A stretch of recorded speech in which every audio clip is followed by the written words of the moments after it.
The Lakers, new year, new ownership, potentially a new franchise player. What is next for the Lakers? They have to get this team better to try to compete for a championship. They feel like they owe it to Luka Doncic, owe it to LeBron James. How does that happen?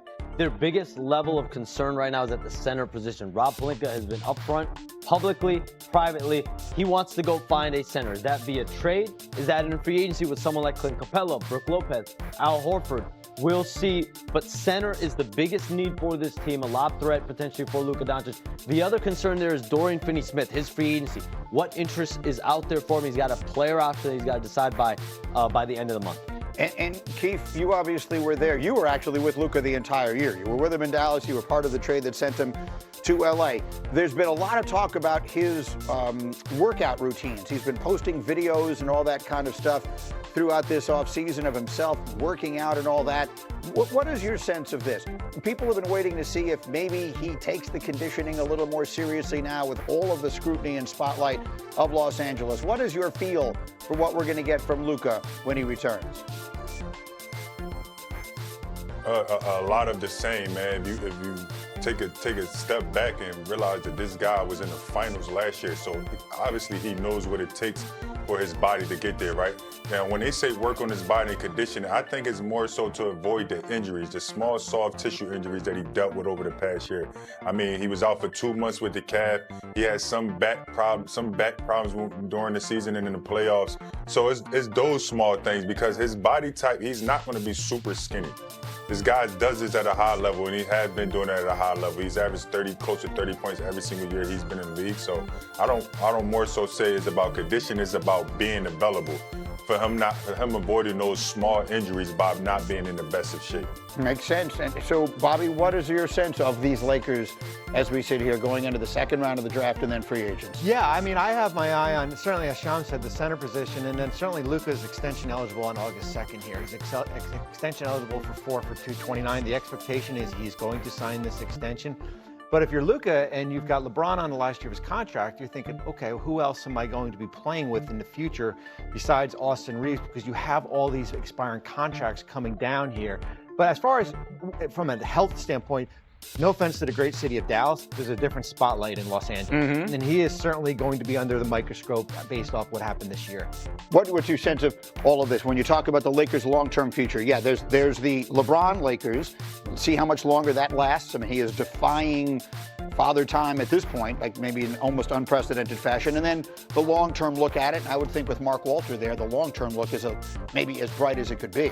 Greeny, everything changed on, what date was that? February 1st. It became Luka Doncic's team in a lot of ways, right? And so how will the Lakers balance and decide how much are we going to prioritize the future, the next 5 to 10 years with Luka Doncic versus we know what LeBron James is playing for right now, and that's to win a championship.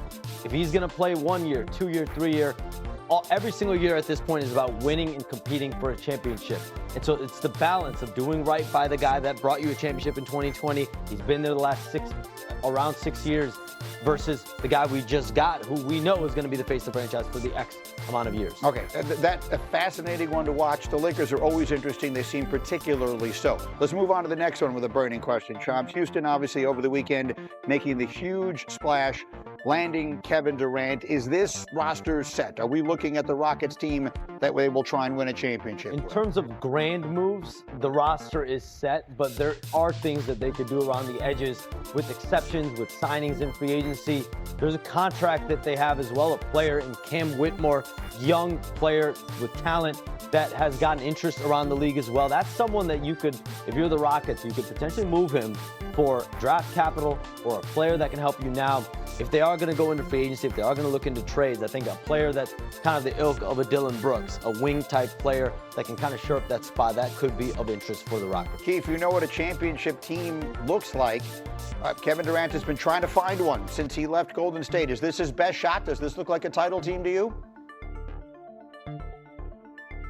On paper, it looks good. I wouldn't call it a title team. I think they still need to move, not move pieces, but add pieces. I think they, like Sham says, you need another wing defender, and you need another backup point guard. Because right now, that's the most glaring spot I see is a veteran backup point guard. Because you can use Reed Shepherd to step into that role, but who knows is Reed Shepherd ready?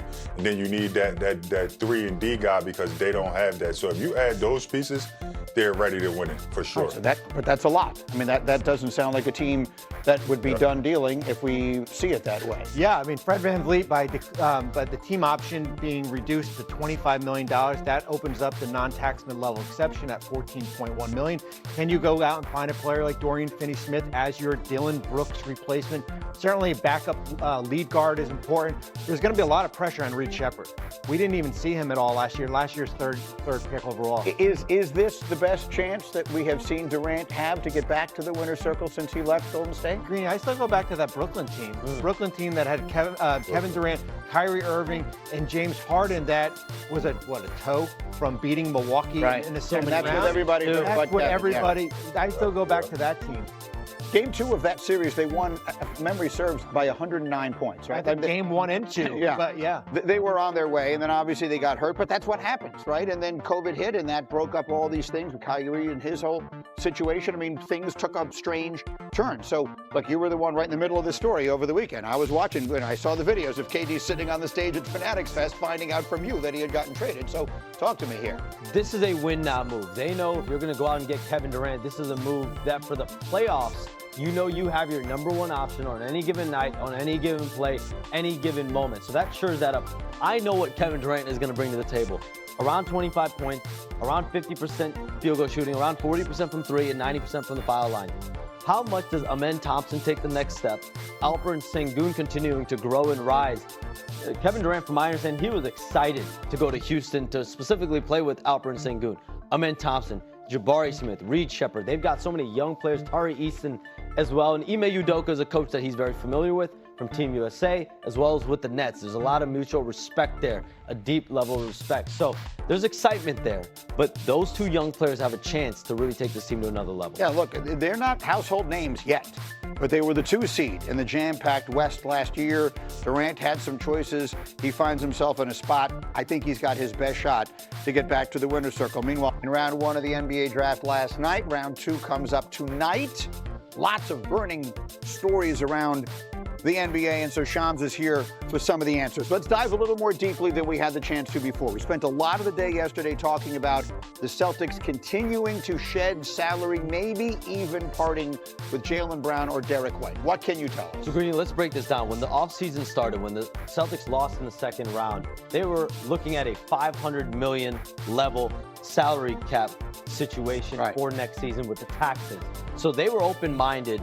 You have to be open-minded when you're in that position. So Jaylen Brown, Derek White, your higher earners. You have Kristaps Porzingis. You have Drew Holiday. They were able to shed Drew Holiday, Kristaps Porzingis, $180 million, get out of the second apron. But still, are you a first apron team? Are you a luxury tax team? With the uncertainty of Jason Tatum returning next season, they're getting a ton of calls